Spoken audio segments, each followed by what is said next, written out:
I freaked out because I found my own daughter.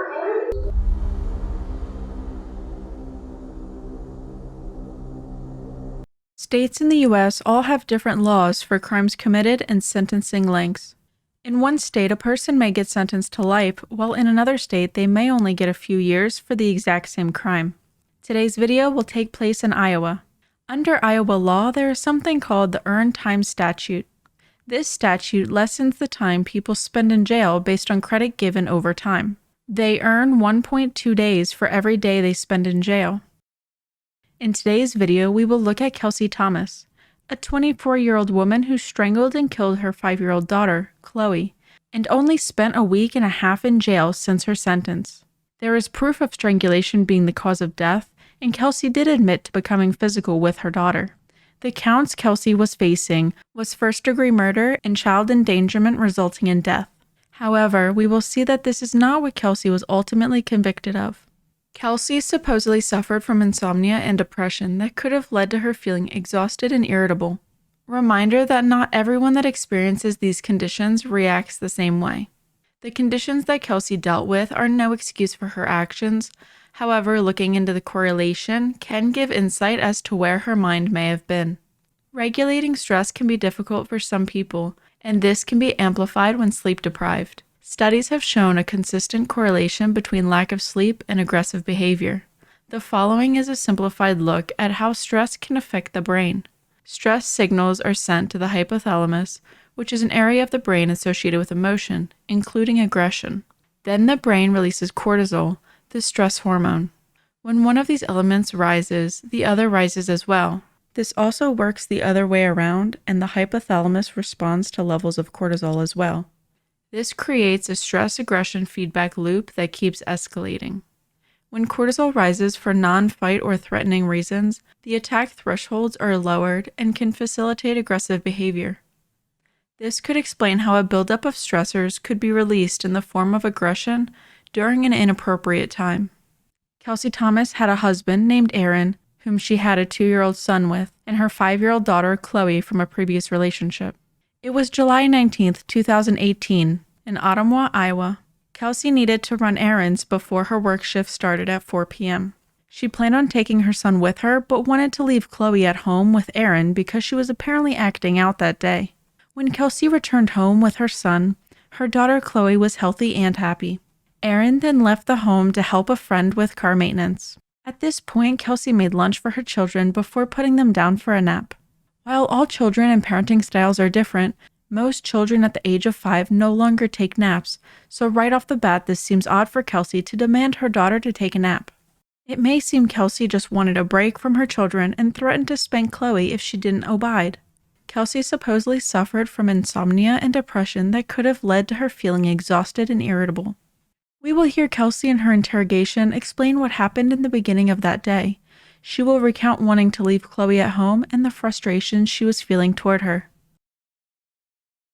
So I went to vacation, and I went first to get me some leftovers that was made a couple nights before.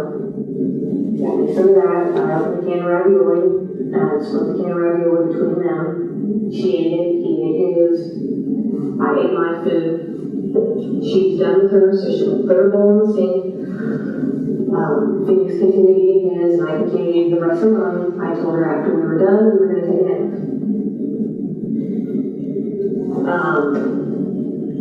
After Phoenix was done, I had went and woke Aaron up. I told him, hey, I need some help. I wanted to take the baby down so I could give Phoenix a bath because he was covered in ravioli. She asked me if she could have a bath. I told her, no, not right now. I'll give you one later. Okay, no, I want to talk. I do want to talk, okay? Okay. Alright, and I was going to rule this out. I did not kill her, okay? That is the truth. Alright, no, she's not asleep when I left the house this morning. She was awake. Alright? I didn't want to take her with me. She's been acting out. She's been doing this for quite some time now. I don't know why. I don't know why she's been acting out. Okay? There's never any physical abuse or any reason to I got a spanking. That's it. I never hit my daughter. I never choked my daughter. Throughout Kelsie's interrogation, she tells a few different sides as to what happened to her daughter. Take note that Kelsie doesn't seem that upset about the loss of her daughter, but rather she is more defensive about the questions she was being asked. In the beginning, she claimed that Cloe hung herself in the closet on accident. The average 5-year-old weighs about 40 pounds, and according to Kelsie's story, Cloe was found hanging by her neck with pajama pants. While maybe not completely impossible, a pair of pants accidentally wrapping around a 5-year-old's neck and then dangling her is probably close to impossible. She answers with vague uncertainties. She claims Cloe often played in her closet, and once Kelsie realized the investigators weren't buying her story, she reassured them that Cloe dangling was just her perception at the time, basically leaving the exact orientation of how Cloe was found open to perception. Either way, Kelsie claimed to have pulled Cloe out of the closet and laid her on the bed to try and revive her. This is where she would ultimately be found by the paramedics. We will hear Kelsie recount the moment she found Cloe in a concerning state and what she proceeded to do. I didn't touch my daughter. They didn't kill her. I didn't even touch her. You know that's not true because she wasn't strangled with those pants. Well, she wasn't strangled with my hands. I didn't touch You her. never said you strangled her with your hands. I didn't kill my daughter. You were saying that your daughter was not in the closet with those pants. Well, that is how I found her. Not those pants. You know that. I found her hanging in the closet. Not those pants though. I just found her hanging. What was it when you heard that? Because it wasn't those pants. I don't really know. They looked like pants. You know it wasn't those pants. And you know it wasn't those pants. At least tell us what was found her. I really don't know. You know it wasn't those pants. I really don't know. So are those? They looked like pants. All I know is I found her in her closet hanging. Yeah, I freaked out because I found my own daughter hanging. How am I not going to go back and untie all the knots and pull everything down and clean up your room before you're dealing with your deceased daughter? That's not logical. I didn't clean anything in that house. You didn't take her. You just said she's supposed to be hanging there. Yes. Put her off the ground, you said yesterday. Put her off the ground. I removed her from the Why closet. did you notice it weren't even tied around the rock? How is that possible? I don't know what she was hanging Not from. true. Kelsie, we went in and measured from the ground to that downwash she was reportedly hanging from. You know, those pants are, I mean, she's a tall girl. I mean, those pants are 2 to 3 feet long. She would have been, if she was actually hanging, like you said, she would have been touching the ground. No freaking way. I have a visitation that I need to get ready for. Can I leave? I found her in the closet. She looked like she was hanging. Okay. She looked like she was hanging. The longer we go, Kelsie. But I didn't kill my daughter. Okay, we know it was hanging in the closet. We know that. That's what it looked like. Kelsie starts creating hypotheticals about what Cloe could have been doing in her closet. She claims that Cloe was in her closet all the time playing, which could be possible, but the interrogators are not buying it. We will hear Kelsie mention that Cloe could have been swinging in her closet. This is an odd scenario to suggest, and the interrogators hone in on this and question her further about how a child would swing in their closet, especially given the small size of it. Kelsie understandably became frustrated as she was being cornered with these questions. She will revert to what she normally says, which is, "I don't really know." I thought maybe she was playing. Maybe she had tied something up there and was playing around, or, and it slipped and fell or something, or I really don't know. So she should have down on something taller than her. There was a chair and a pack and play in her room. So walk me through it. Walk me through because I need to know what you think happened. Because obviously we're not thinking of something. I don't know, but I didn't kill her. I found her that way. Her in the closet. Yes. What did you say? Exactly. So tell me what happened. That's why I thought maybe she had tied something up there and she was using it as a swing or something. I really don't know. Who swings that? a confined area. I mean, if she's swinging off something. She always played in her closet. How's she swinging? I don't know. She always played in her closet. Well, let's talk about Whether it was coloring on the walls, coloring in a book, or building a fort, she always played in her closet. Sure. But swinging is a little different, right? Yeah. Okay. So, she would have tied something, and then how would she have swung? I mean, there's not enough room in that to really swing. Maybe I'm not thinking about Really know. See, and I don't know how to find real things. Yeah, there's some kind of, let's say, I don't know what was going on through Chloe's head, or whatever goes on through her head. Kelsie led with the hanging story when questioned about how Cloe died. There were a lot of oddities and unbelievable circumstances that were in the story she gave to investigators, so they pried for further explanations. While the investigators did have some evidence, they may not have had everything they told Kelsie they had. This is not an uncommon tactic in interrogations. There are many times that interrogators will want to get more information, and the way they may go about it is through fabricating knowledge of evidence, not evidence itself. A reminder that if you are being questioned in the U.S. and you have not been arrested, then you are allowed to leave whenever you want. You are not obligated to answer any questions or stay in the interrogation room. The interrogators made it clear that Kelsie was given this information, that she didn't have to answer any questions, and that she was able to leave at any point. This is important because later in the video we will hear Kelsie confess to the crime, and her defense team try to claim that her confession was coerced. In the interrogator's court testimony, we will hear him agree that they can lie in order to get information. It's a standard interview room. We invite them back to the inside the police department. There's an interview room that is video and audio recorded. Inside the room, it's a table. There's usually 3 to 4 chairs, depending on how many people are going to participate in the interview. I guess that kind of summarizes what the interview room would look like. As far as explaining how the interview is going to take place, parameters, what did you explain to Ms. Kelsie Thomas? So when we take Ms. Thomas back to the interview room, it is inside the police department. So of course the doors are locked coming into the police department. Once she's inside the interview room, we explain to her that she's free to go at any time. She's showing the doors. The doors are not locked from the inside, so you can leave at any time. We confirm with her that she knows where the exits are at, where the restrooms are at, and that she's comfortable talking with us. Throughout both of these interviews, you are asserting to Kelsie Thomas that the science don't lie, that certain things just didn't happen in the way that she said that they happened, correct? That's correct. And you're relying quite a bit on the science. You're confronting her with the science, correct? I think the science and I guess my personal experience and her statement matching up with what we knew at the scene. Okay. Now, something you and I are aware of, but maybe the jury is not, there's nothing illegal with officers lying to people in order to get them to give them information, correct? Right, we can lie during interviews. Okay, and so not all the information that you're providing to Kelsie Thomas during her 14 hours of interview was accurate information, was it?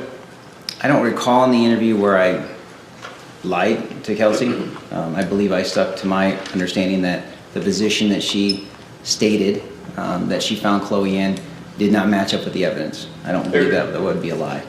The interrogators claim they know certain facts about Chloe's death in order to get Kelsie to admit to a more believable story. In another rendition of Kelsie's story, she stated that she walked into Chloe's room and found her choking on her bed. On the same note, she claimed that Chloe wasn't eating anything in her room. When asked what she could have been choking on if it wasn't food, Kelsie didn't have much of an answer. Kelsie recounted her vague story about finding Chloe randomly choking on an unknown substance. Well, it wasn't like she didn't puke. When I laid her on her bed, I had my hand on her chest. And that's when it came out of her mouth. Yeah. What I'm saying is, even with your statement, I don't think that you just compression food out of her, her stomach. Okay. We told them, essentially what you observed, and I said, jump in any time, but I don't think people usually, there's not a bodily reaction to hanging yourself. consistent with, you don't usually see vomiting after someone hangs himself or during. Like I said, maybe you're wrong. Maybe I don't think that's exactly it, so that's fine. I mean, I don't know. They still gotta figure out, is he close to the road? Or doesn't? He's not well. Cause see, when I noticed that, I lifted her up, because I thought she was choking. I thought maybe she was throwing up. I lifted her up, I opened her mouth, and I put my finger in there to try to see if I could scoop something out. Because I didn't know. You never told us that before.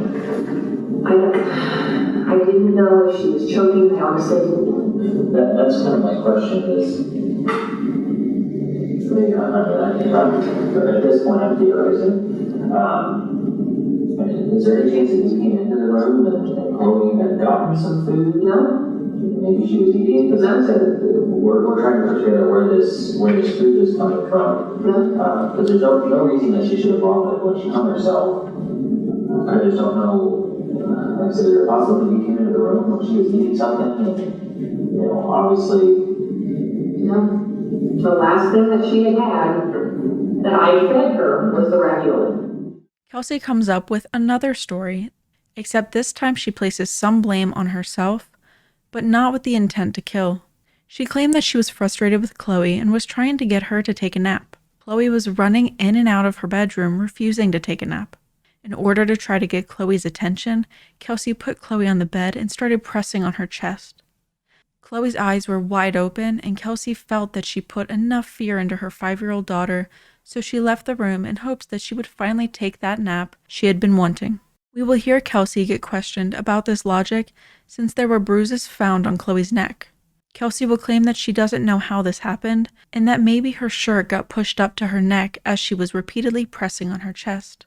Kelsie was sure to mention multiple times that her hands were only ever on Chloe's chest and nowhere else.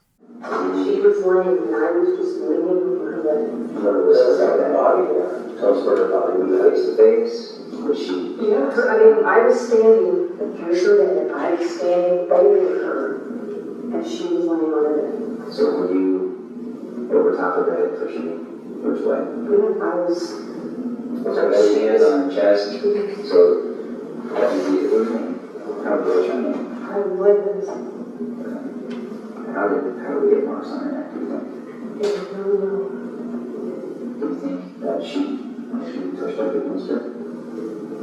I might have, like I said, and I was so angry, when I was pushing her, her shirt might have went up. I just know that all I did was pushing on her chest, that's all I did. After, I pushed off her that little last time, and then I tucked her, I pulled her shirt down, and then I just walked out. When you saw her with her shirt kind of over her head, did you see her out?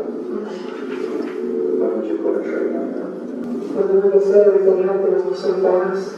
I didn't give her the chance to try to talk, to try to say anything, to try to move.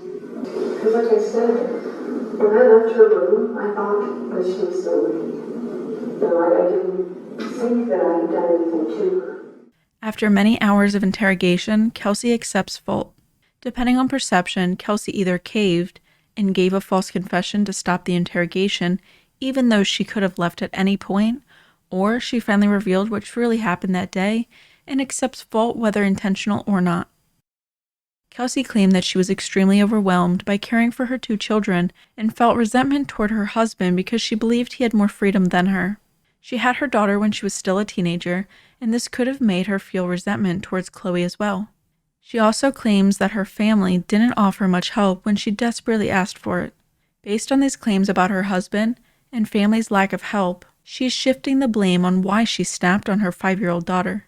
This is an easy way for her to rationalize why her crimes weren't her fault and how it could have been prevented by other people. The buildup of stressors that Kelsie was dealing with, coupled with her lack of sleep and depression, could have triggered her aggression. The stressors that she expressed were not fight or threatening stressors, which explains her having low attack thresholds, meaning she reacted extreme to something minor since her stress tolerance was low by this point. As mentioned earlier in the video, once her brain sent stress signals to the hypothalamus and released cortisol, the stress-aggression feedback loop began. The aggression mechanism and stress hormone both escalated each other to keep her in a heightened state of aggression. This is the final story that Kelsie told of what happened on July 19, 2018. Kelsie felt that Cloe was having behavioral problems since she wouldn't take directions and would act out. For example, Kelsie claimed that Cloe intentionally overflowed the sink that day, leaving a mess for her to clean up. This type of behavior that Kelsie claims was happening, coupled with her feelings of being overwhelmed, led to her acting out in rage. Kelsie took pajama pants and wrapped them around Chloe's neck. As she tightened her grip, Cloe was shaky and fell on the floor. She was grasping for air, and Kelsie picked her up and placed her back on the bed. At this point, Kelsie started pressing on her chest and said, quote, "You need to stay here. It is nap time. You need to go to sleep." End quote. We will hear Kelsie recount her final story of what happened to Cloe in those last moments. And she had jumped out of her bed, and I tried to grab her arm, she slipped out of my arm, and she ran out of her bedroom. I grabbed the pants, and I just went like this, and I pulled. Where was she at? She was in the room. She was, I mean, like I said, I tried to grab her arm, which stopped her, and then she turned, and got my arm out, I got her arm out of my hand. So I grabbed the pants, and I snuggled over her, and then when I pulled, I don't know, honestly, if I twisted or, I know she had turned around. Because when I grabbed her, and take her backwards, she had turned. When I pulled, she went like this, and started to fall backwards. So I picked her up, and I laid her on her bed, and when I held her down, I told her, I was like, "You need to go to sleep." But I didn't. This is, like I said, this is one of those things where we're kind of at this crossroad now. What's it we really want to do? Because I agree. And maybe hold on along. Because those worms are pretty good. And I just kind of cuts the blood off and make up the people doing it. One of them you threw the bed after that. And I think that those pants are really long. Because that's why we wanted to put that story out there. those were the things I used to grab her with, and I didn't her clothes. Kelsie will further explain how she remembers Chloe's body reacting as she was losing consciousness. With that said, Kelsie will not acknowledge that her daughter's bodily reactions were of concern. She recalled Cloe shaking, and then her body became heavier than usual.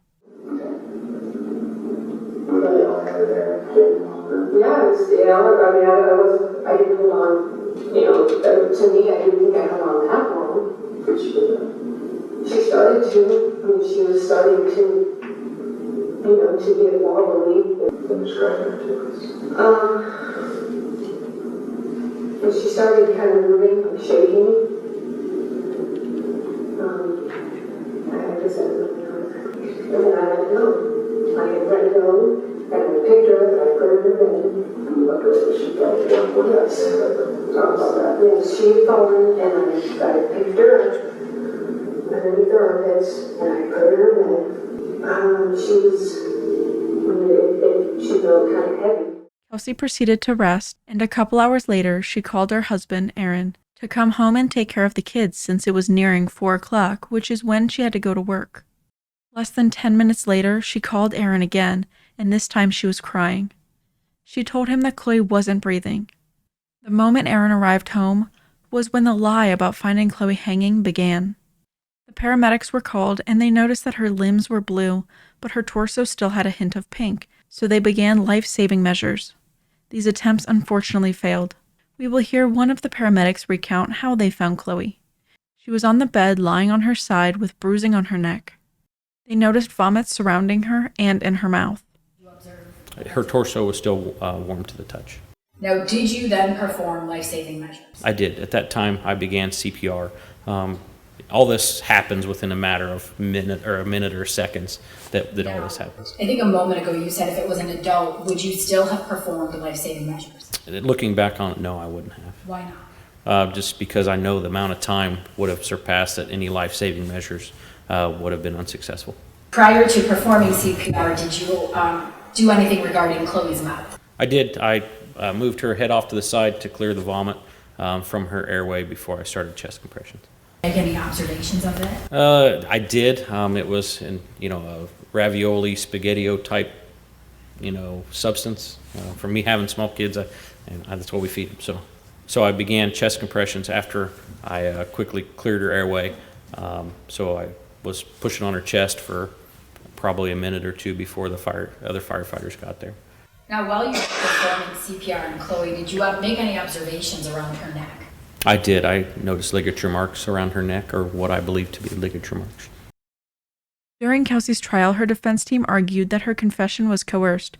However, the evidence and medical testimony aligned with the strangulation facts of the confession, not the original story that Chloe was hung.